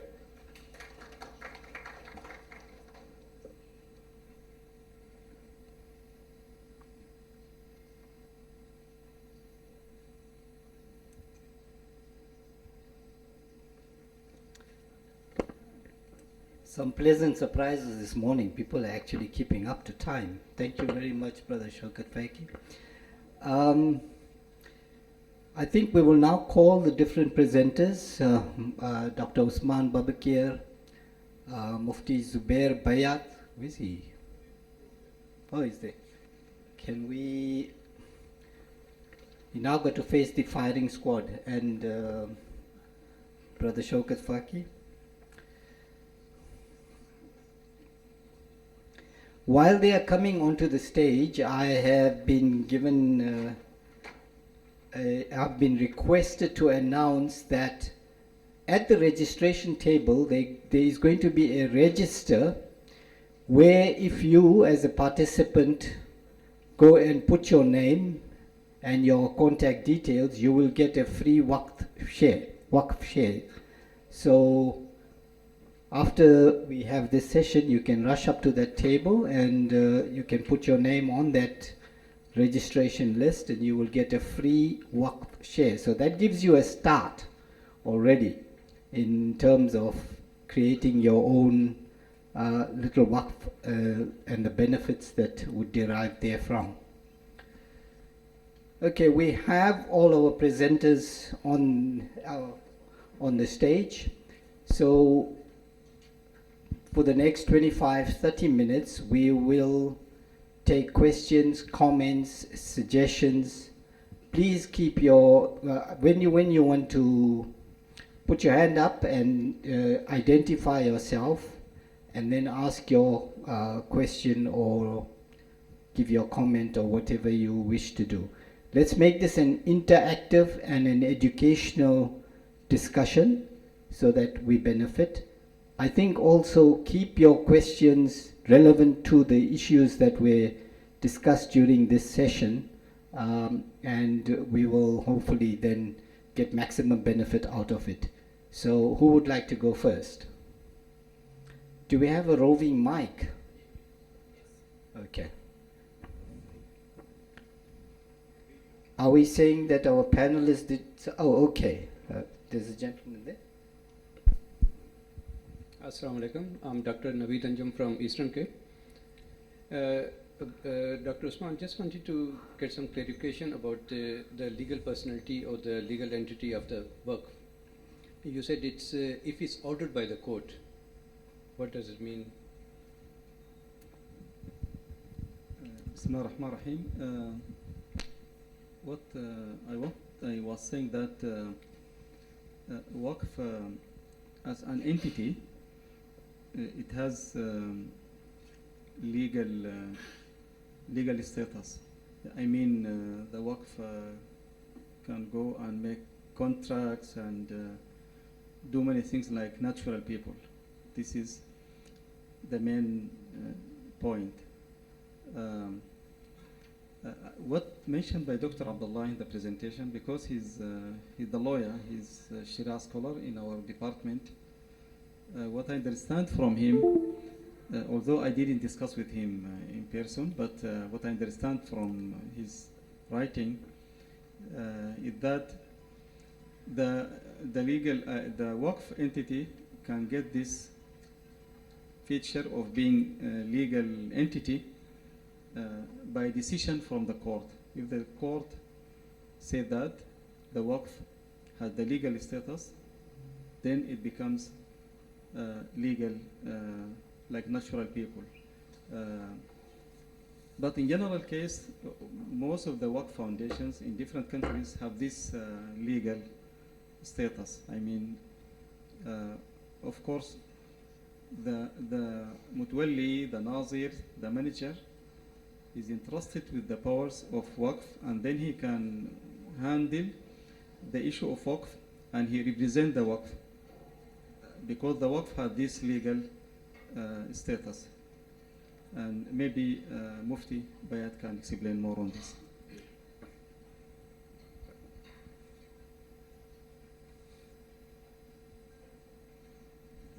Bismillah ar-Rahman ar-Rahim. With reference to that particular question, that what is meant by the legal persona, I think you're trying to ask, as far as the Waqf is concerned, or how it becomes legally recognized. I didn't sort of catch the question too clearly. If you can just repeat the question.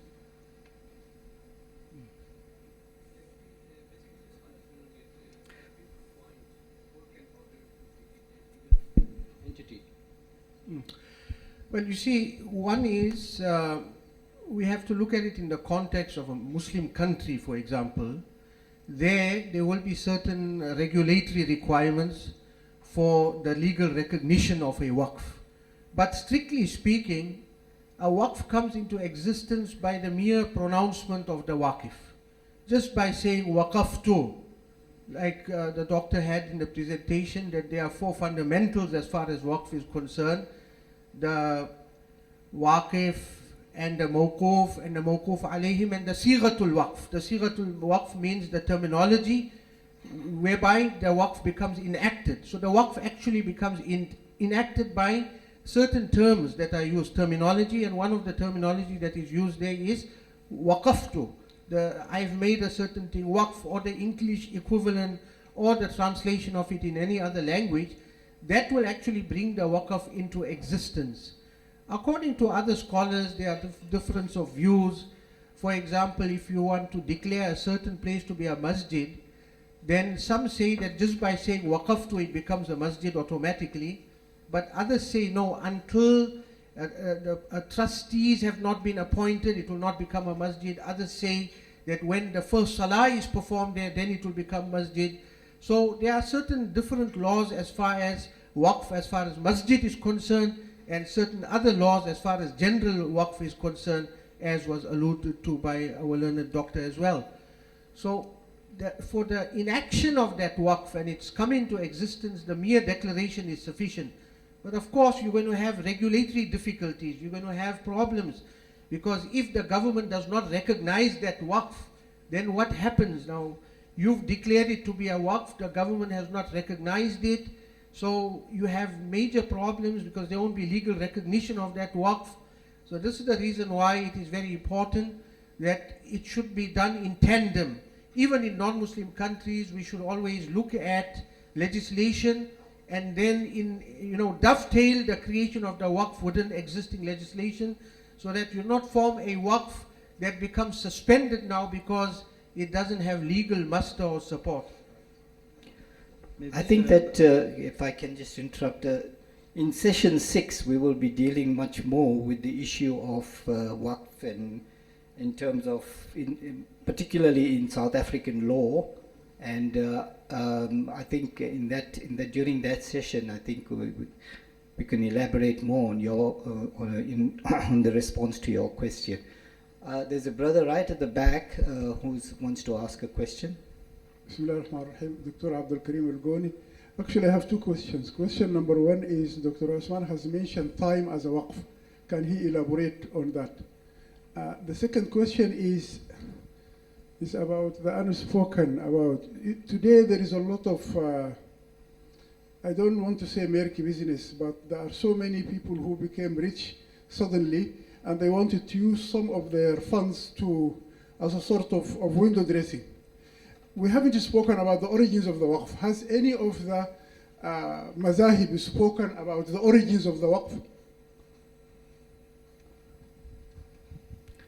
Regarding the first question about time, waqf of time, you mean? Waqf al-waqt. Waqf al-waqt, as I mentioned in the presentation, this is new type of waqf. Like cash waqf also, we mentioned that it was not before. In the previous time of the Sahaba and the Prophet and the Tabi'een, this kind of waqf was not known before. But with the development of life, with the sophistication of life, new forms of wealth and new forms of assets come out. People, as we said, talk about waqf al-waqt, for example. As I mentioned, no need to repeat, but we said that if you have a good doctors who can donate their time in the evening, you can arrange for them to come to the clinic, and then give medication or write prescription or whatever, or even do surgery for the poor. This is a kind of waqf. If I am a teacher, the Waqf Foundation can make arrangements so that I can give classes and teaches lessons to the poor people in the night, in my spare time, in my leisure time. So the point is to donate your leisure time for the sake of doing waqf work. And maybe the second part. I think the first part of the question is regarding the origins of waqf. We've already dealt with quite comprehensively in the first presentation. So we'll go on to the next person. Okay. Assalamu alaikum wa rahmatullahi wa barakatuh. Wa alaikum assalam. My name is Yasser Salim from Tanzania. I have one question from brother from Sanzaf. Are we from best practices and your experience, are you reinvesting, Waqf fund, zakat funds in generating revenues? And the second question for Mufti, maybe he can help us. What are Sharia basis for investing zakat funds, and also for utilizing zakat funds for social programs or educational programs? Brother, I think again there's a session on the investment of funds, Waqf funds and so on. Your question relating to investing of zakah funds really not directly related to the session that we've just had, but I'll allow Brother Shaukat Faki just very briefly to respond. Okay. Jazakallah. I'll just respond very briefly. I mean, our practice is we do not invest zakah fund to generate income.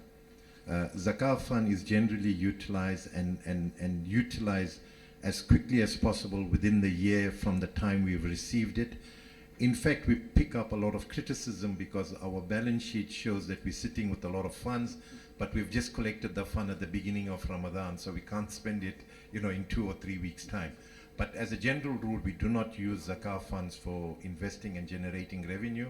We use sometime lillah and sadaqah funds to do the investments to generate income so that it can cover our expenses and overheads, but not zakah funds. Assalamu alaikum, Abdul Rashid.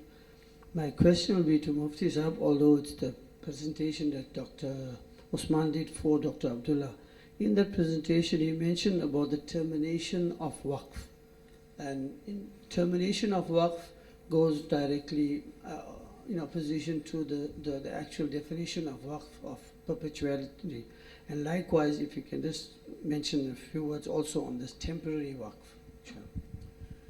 Okay, as far as the nature of Waqf is concerned, Waqf by its nature ought to be in perpetuity. Because that's the very objective of Waqf. The purpose of Waqf is, why does a person go about enacting a Waqf, is so that the rewards of it continue to accrue to him for long after he has left this world. He is desirous of rewards. So this is the reason why perpetuity is a necessary ingredient for the validity of the Waqf. So that is why the Waqf asset, for example, the books of jurisprudence state very clearly, لا يوهب ولا يورث ولا يبيع ولا يباع. It will not be sold, it cannot be bequeathed to anyone, it cannot be gifted to anyone, because the ownership of the corpus has been removed from the ownership of the donor into the ownership of Almighty Allah subhanahu wa ta'ala, and now the usufruct is contributed or donated to the beneficiaries that have been set out by himself. So by its nature, Waqf is meant to be a perpetual institution, but there are differences of opinion, valid differences of opinion amongst the scholars, and we respect those differences of opinion.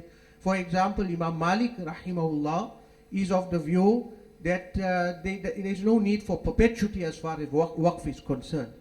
And in contemporary times, the scholars, when they have these sittings, fiqh seminars and so on, they look at the varying views of the authorities of jurisprudence, and they adopt certain views that are suitable for the contemporary times. So that creates flexibility, that creates a great degree of flexibility. But the vast majority of scholars are of the view that Waqf has to be in perpetuity, and there is this one view that yes, the Waqf can be of a limited lifespan.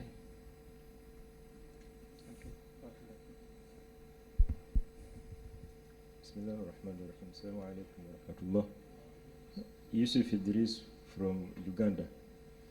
I just wanted to add my voice on when Doctor spoke of Waqf in terms of time.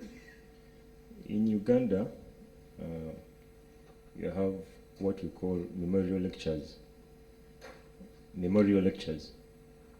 It can be a Waqf in a way that you gather doctors, you gather people who are resourceful in a lecture that can probably be happening once a year or twice.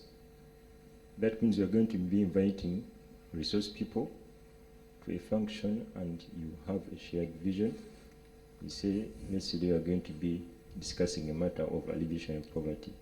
So you're going to be inviting people from different scopes of life and you share ideas. So in my opinion, I think it actually qualifies to be some kind of Waqf. So the people or the organization committee who are going to be taking up that activity, I think they are contributing towards sustaining something that will be going on and on. And another point, I just wanted to add my voice as relates to Waqf being set up in a place or in a community after having done some research. Oftentimes, people can donate a Waqf in a place where this Waqf cannot really accrue any benefits. Supposing you go to a rural place, and what they really want in that place is a hospital. Then you go in and you set up a school. Then you go in and you set up a bank. So it's not really bringing out the problems or meeting the needs of these people. So I really appreciated that idea when Dr. Mufti really emphasized that point of doing thorough research before we set up the Waqfs. Thank you so much. Assalamu alaikum. Shukran. Are there any other questions? We'll take one more question and then we'll have to terminate this session. Assalamu alaikum. Musadik from Mauritius. I would like to have your views on the fact that sometimes the local legislation can be an obstacle to the development of Waqfs. For example, in Mauritius, the Waqf is regulated by the Mohammedan. The name itself says it is called the Mohammedan Waqf Ordinance 1945, and there you can have situations when, for example, on the harbour front in Port Louis, the capital, there is valuable property that is being left in decrepitude. It is going to ruins, and it cannot be developed. And the second example is in one mosque in Phoenix, the Waqif, he stated initially the conditions or how to define his. He identified the successors to the mutawalis, who would be appointed mutawalis, and it happened that we had as a mutawali, he designated the mutawali as the son of the son of the son, and like this. So finally we had someone who was mutawali of the mosque, and he was someone who was involved in gambling and drinking alcohol. So how do you remedy this situation?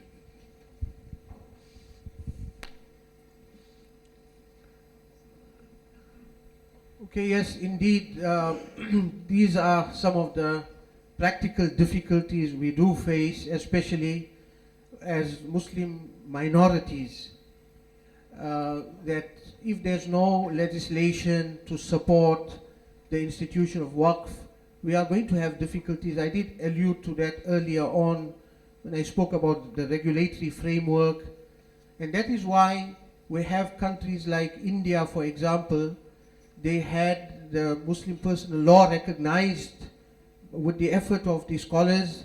They got it recognized by the Indian government at that time, and Muslim personal law included aspects of Muslim family law, aspects of inheritance, as well as the aspects of Waqf. Waqf was covered under the broad rubric of Muslim personal law, and that is how you have a Waqf board that is formed. And the Waqf board, if it does its work diligently, then it can lobby government, it can get changes made to Waqf ordinances and legislation. We could even have a name change like in the case of Mauritius, by perhaps the lack of a kind of a Waqf body or kind of a Waqf institution, a Waqf board.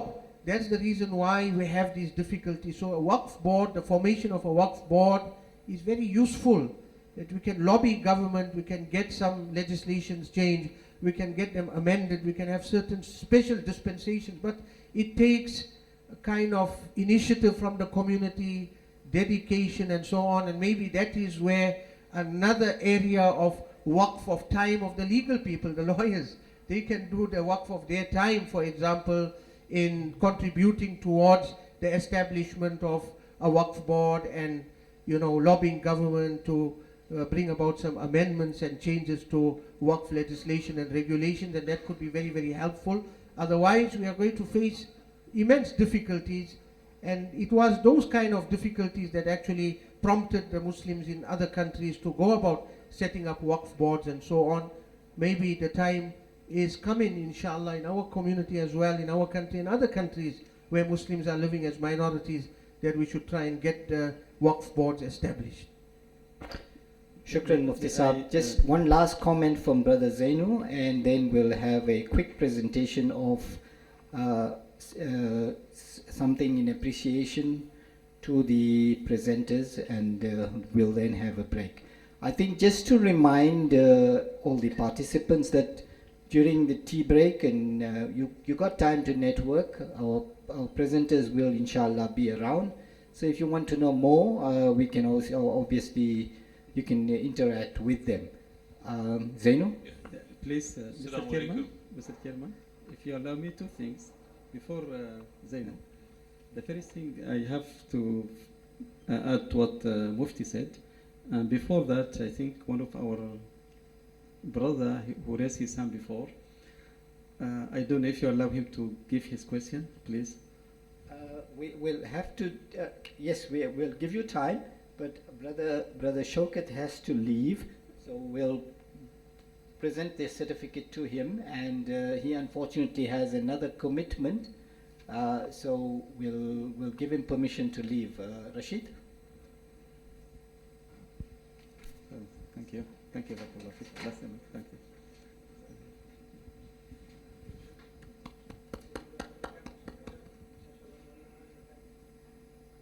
So Brother Rashid is presenting a certificate of appreciation to our speaker, Shaukat Faki. Jazakallah for your time and sharing your industry experience with the participants. Fi amanillah, Jazakallah. The next certificate of appreciation.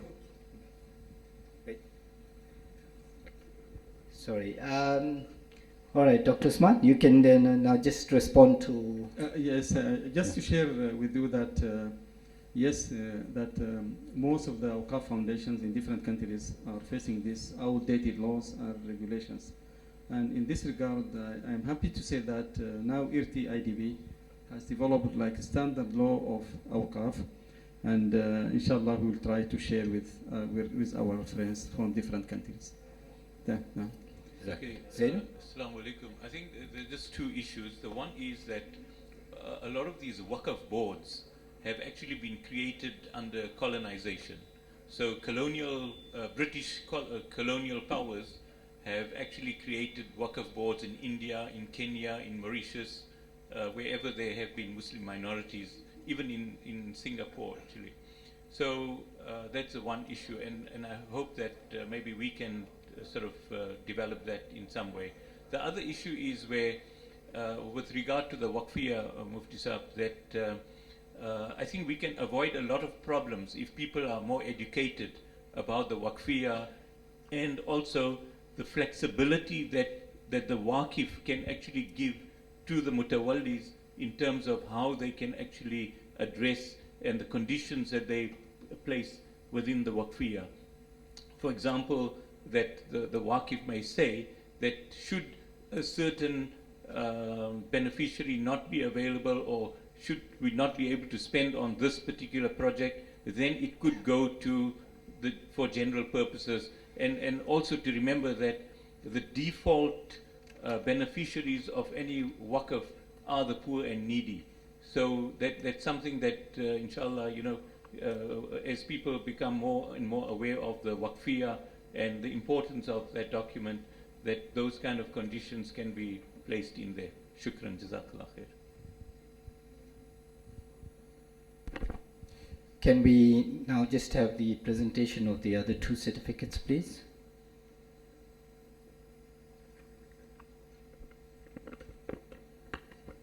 So we'll be presenting a certificate for Dr. Abdullahi, but in his presence, Dr. Osman will be accepting the certificate in his absence. Can you just call Brother Yusuf to present the certificate, please?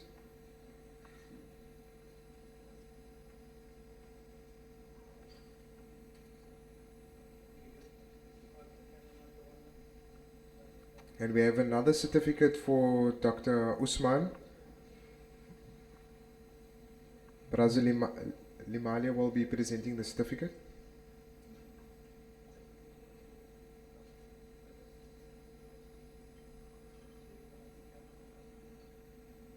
The next certificate will be presented to Mufti Zubair Paya.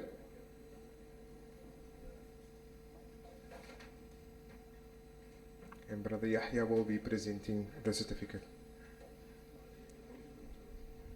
We say Jazakallah to all of the presenters for sharing their knowledge and expertise with the participants. Jazakallah khair.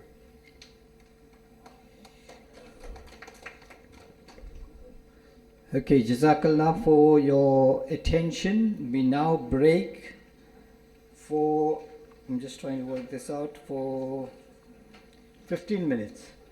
It's a 15-minute tea break. And then please be back here on time so we can carry on with the next session. Remember, we are constrained today with